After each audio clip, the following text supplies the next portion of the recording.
A mãe cubana conta desafios de morar num país socialista. Cara, os cubanos começaram a ganhar voz dentro do Brasil, né? A gente vê um cenário diferente quando estamos a falar sobre Cuba. Vamos lá, vamos ver o vídeo primeiro, né? Vamos ver o vídeo. Inscreva no canal, ative as notificações que são de partilhar o vídeo com pessoas interessadas. Mãe e filhas são beldades, sabe? Elogio, mas com respeito. Para não ser processado, né? Hello! Oi, gente, como vocês estão? Hoje em dia tudo é Espero que mal, tudo é estejam ruim. muito bem. Eu sou a Helena Ayala e hoje estou aqui com a minha mãe. Oi, eu sou a mãe da Helena, tenho 43 anos e hoje vamos falar um Caralho, 43 anos. pouquinho de como que é ser mãe em Cuba. Então hoje minha mãe vai trazer um pouquinho da sua visão, né, como foi ser mãe em Cuba. Até porque eu só morei em Cuba até meus 15 anos, então ela tem um pouquinho mais de experiência, tem mais coisas para contar. Mãe, conta um pouquinho pra gente como foi a experiência de ter o primeiro filho em Cuba, no caso eu, que sou a primogênita. Como foi essa experiência, tanto as coisas boas como as coisas negativas? Então, quando eu tive você, para mim foi uma grande experiência, porque era meu primeiro filho, não sabia ainda que era menina. Então foi uma alegria muito grande para mim, para teu pai, para toda a família. E a gente não sabia os desafios que ia enfrentar. Quando a gente teve você, não foi um grande problema a parte material e econômica. Por quê? Porque os tios do teu pai ajudaram muito a gente com roupinha para você, com os sapatos, com esse tipo de coisas. E a tua avó, teus avós, os meus pais e os pais do teu pai também ajudaram muito com coisas que precisávamos para você. Então eu acho que o grande problema foi quando eu tive que enfrentar essa parte das crianças que tem que pôr as fraldas. A gente não tinha como comprar essas fraldas porque eram muito caras. Então, o que fazia? A gente colocava panos. Na real, é uma tradição em Cuba, as mães, que por muitas gerações, as mães usam panos para usar na primeira etapa da criação de um bebê. E como Cara, isso que essa senhora falou sobre tapar a criança com pano em vez de tapá-la com fralda, assim, fralda descartável. Aqui em Angola também é uma tradição, sabe? A mulher, depois de dar à luz, simplesmente a família tem que dar uma tonelada, né? Sabe? Tô exagerando, não é tonelada, pô. Às vezes é preciso definir. Umas 20, umas 20 fraldas dessas para poder usar na criança. Quando a criança suja aquela fralda, a mãe ou a irmã ou a sogra ou a mãe da mãe lava a fralda, né? Para depois lhe reutilizar. Atenção, a fralda tem que ser de algodão, né? Dizem que é para não alejar a criança e para não trazer problemas futuros nos órgãos genitais. Caraca, eu pensei que isso aqui é Angola, meu. foi, por exemplo, quando você precisava de alguma coisa para mim, que meus tios, por exemplo, não tinham enviado, você achava nos mercados? Era fácil de achar as coisas? Então, sempre houve no país uma dupla moeda. Tínhamos a moeda nacional e Dólar. naquele então a gente podia comprar com dólares, mas a gente não ganhava em dólares. A gente tinha que comprar a moeda americana para comprar nesses lugares, mas nem sempre conseguíamos, porque essa aquisição de coisas estava muito mais por cima do salário que nós, no caso eu e teu pai, cobrávamos como trabalhadores. Também em Cuba funciona um tipo de caderneta que o governo fornece para as famílias. Cada família tem direito a comprar numa loja, tipo um mercado, um mercadinho. Cara, se no mercado não tiver isso, você vai numa cadeia, entendeu? Fidel, Fidel, Fidel, Fidel, Fidel, Fidel, Fidel, Fidel, Fidel, Fidel, Fidel, Fidel, Fidel. Fidel em diversas versões. Do O governo. mercado Fidel do do bem, governo, cada Fidel do família mal, tem direito a Fidel comprar capitalista, Fidel uma socialista, Fidel quantidade comunista. limitada de alimentos para cada família. Não quer dizer que esses alimentos iam alcançar até o final do mês. Se alcançava ou não, não era problema do governo. E que faziam as famílias quando acabavam esses alimentos? Então, as famílias tinham que ir em outro mercado que tinha o governo com os mesmos alimentos, muito mais caros, dobradamente caros, triplemente caros e as pessoas tinham que comprar. E com que dinheiro? Se você cobrava um salário mínimo, se você cobrava só uma vez por mês um salário do teu trabalho. Hoje em dia, esse mercado do governo, onde o pessoal compra com a caderneta, quando você vai lá, muitas vezes não tem mais os produtos. Antes, naquela época, pelo menos tinha, mas hoje a gente vai e não tem esses produtos, ou você vai ter que esperar muitas semanas, várias semanas, até quase no finalzinho do mês e vai ter, não sei, o pacote de sal que faltou, por exemplo. Mas geralmente, assim, você chega e já nem tem mais os produtos, porque o governo ele começou a tirar esses produtos de lá, e como você já falou de que tinha mercados onde o preço era dobrado e tudo, hoje em dia ele está fazendo isso com muita mais força, então está pegando esses produtos, está vendendo no mercado onde só se pode comprar em dólar. Hoje em dia existe um mercado lá na Habana, que é um mercado novo, em Terceira e 70. Esse mercado tem produtos nacionais e produtos importados. Esses produtos que eram lá da caderneta que o povo poderia ter o direito de comprar pelo governo, pelo menos, hoje são exclusivamente para aqueles que podem comprar em dólar, sendo que o cubano não ganha em dólar, o cubano recebe em peso cubano. Sim. E um salário mínimo, um salário de 2.500 pesos cubanos. E você encontra itens muito básicos num valor muito elevado, por exemplo, uma cartela de ovo já está em 2.000, então tipo, já foi quase que... Cara, o salário mínimo da Cuba, resumidamente, é equivalente a 24 ovos. 24 ovos, literalmente 24 ovos. Aqui 24 ovos estávamos a falar de 4.000 kwanzas. Chega a ser pelo menos aí 2/10, talvez. Não, 2/10 do salário mínimo. O salário inteiro só Angola numa tá melhor cartela que Cuba, de ovo, parceiro. sim. Então, Esquece. muitas pessoas não conseguiam comprar. Era bem complicada a situação lá. Ainda é complicado. Acho que ainda nós saímos de lá, acho que há uns 5 anos, vamos para 6 anos.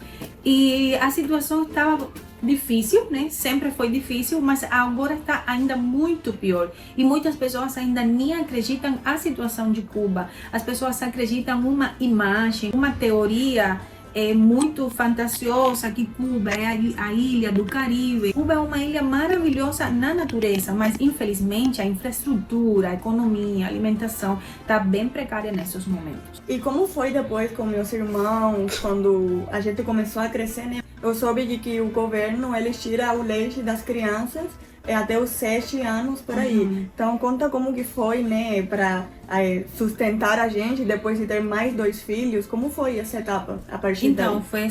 sempre foi um desafio ter filhos em Cuba. Para nós, no caso meu e do teu pai, que sempre fomos cristãos, e vocês nasceram em um lugar cristão, a gente sempre tinha a fé em Deus, que Deus ia prover, que sempre tinha alguma pessoa da igreja que ajudava, sempre tinha alguém que dava alguma coisa pra gente. Cara, isso é viver dependentemente de outrem. Infelizmente, a gente mesmo trabalhando não conseguia as coisas, mas sempre, mesmo sendo um desafio, criar mais 2 crianças que depois vieram com o tempo, né, os 2 irmãos, a gente sempre se virava e conseguia as coisas. E outra coisa também, grande desafio, foi aquele assunto do governo, que somente ele fornece o leite para as crianças até 7 anos de idade.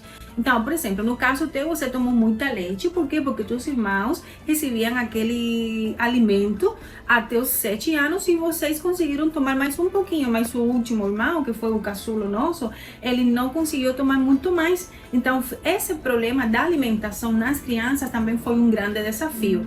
Conta um pouquinho. Cara, leite, por que... Será que os cubanos não dão de amamentar nas crianças? Tem que sempre depender de leite. Sei que tem situações que encontramos que às vezes a mãe não está em condições de amamentar a criança, porque às vezes ela está com um problema de saúde, ou às vezes o leite não está saindo de forma adequada ou saudável para a criança, né? Mas a gente sabe que o leite materno é muito nutritivo. Todos os cubanos que eu ouço falar sobre alimentação de bebê sempre tocam no ponto do leite que o governo dava. Nunca nenhum deles falou sobre a questão de a mãe amamentar a criança. E aí vem a pergunta: será que eles não dão de amamentar as crianças? Sempre tem que depender do leite do governo. Entenderam por que eu fiz essa pergunta? Então vamos ao vídeo.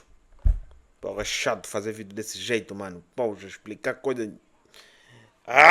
Suzão! Show. Não gosto de explicar coisa que já tá óbvio. Para nós, como foi a questão do trabalho, né? Porque vocês tinham que trabalhar para sustentar nossa família, né? Então, como que foi essa questão? Então, no caso meu, que eu fui formada como assistente social, para mim foi tranquilo porque eu tinha meu trabalho e ganhava uma vez por mês. Uma coisa que também é bastante complicado lá, porque uma vez por mês a pessoa não consegue satisfazer todas as suas necessidades. E no caso do teu pai, que ele também trabalhava numa empresa, logo ele saiu dessa empresa, que também ganhava uma vez por mês, e ele conseguiu empreender. Ele era um autônomo em Cuba, mesmo tendo tudo em dia, ele sofria de perseguição. Por exemplo, as pessoas que tinham a ver com essas coisas do ordem dos autônomos sempre estavam procurando de onde saía a mercadoria, mesmo que ele mesmo produzia a sua mercadoria. Eu me lembro uma vez que eu era criança, não me lembro muito bem que idade que eu tinha, mas eu presenciei isso. Eu tinha chegado, eu acho que foi para pedir dinheiro para meu pai para eu comprar alguma coisa, e bem nessa hora tinha uma mulher da oficial, polícia, não sei, que controlava, né, essas coisas, e tava pedindo dinheiro pro meu pai. Eu lembro que esse dia meu pai não tinha conseguido fazer muito dinheiro, então ela tava buscando alguma coisa para tirar dinheiro dele. Falou de que ele tava num lugar errado, que não era lugar para estar, sendo que era mentira, algo assim. Eu me lembro, e foi muito marcante para mim na minha infância, que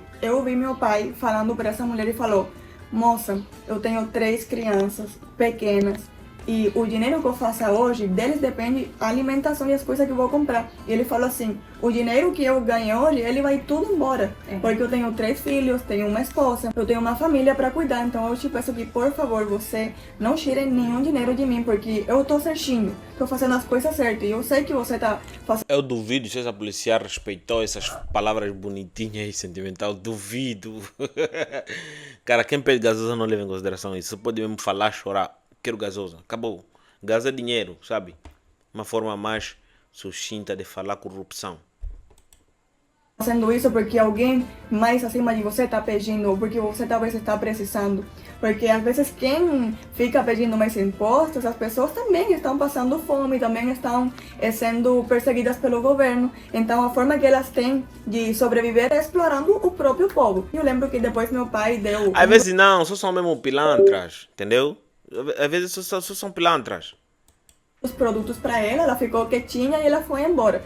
Mas essa perseguição acontecia toda hora. Bastante. Mas isso na minha infância eu lembro que foi algo muito marcante, que aí eu vi, nossa, é muito difícil viver em Cuba, é muito difícil você ter liberdade. É isso, gente, por hoje. Cara, o que eu pude ver na história dessa família, Elana Ayala e a senhora Gonzalez, simplesmente é o fato de que eles não experimentaram o pior dos piores da Cuba, porque eles tiveram a oportunidade de ter um bom trabalho, entendeu? Ter um bom trabalho, não, desculpa. Ter um trabalho, do pai empreender. Então, segundo a realidade cubana, eles tiveram um bocadinho ali de privilégio. Comparando o fundo do poço da Cuba, meu parceiro, é complicado, entendeu? Aí tem muita gente que vai falar que faltou depoimentos da parte deles. É compreensível. Agora, esse lado da gasosa não me caiu muito bem. Entendeu? Pessoas que pedem gasosa, policiais corruptos, não levam em consideração que a outra pessoa que ele está a extorquir tenha família para sustentar. A consciência às vezes desaparece quando eles estão ali, reencarnam, né, na pele do coisa ruim. Parceiro, é isso aí. Inscreva no canal, ative as notificações, não esqueçam de partilhar o vídeo com pessoas interessadas. Nos vemos a próxima. O link do canal da Helena está aqui na descrição, caso vocês quiserem ir lá. Nos vemos a próxima. Tchau.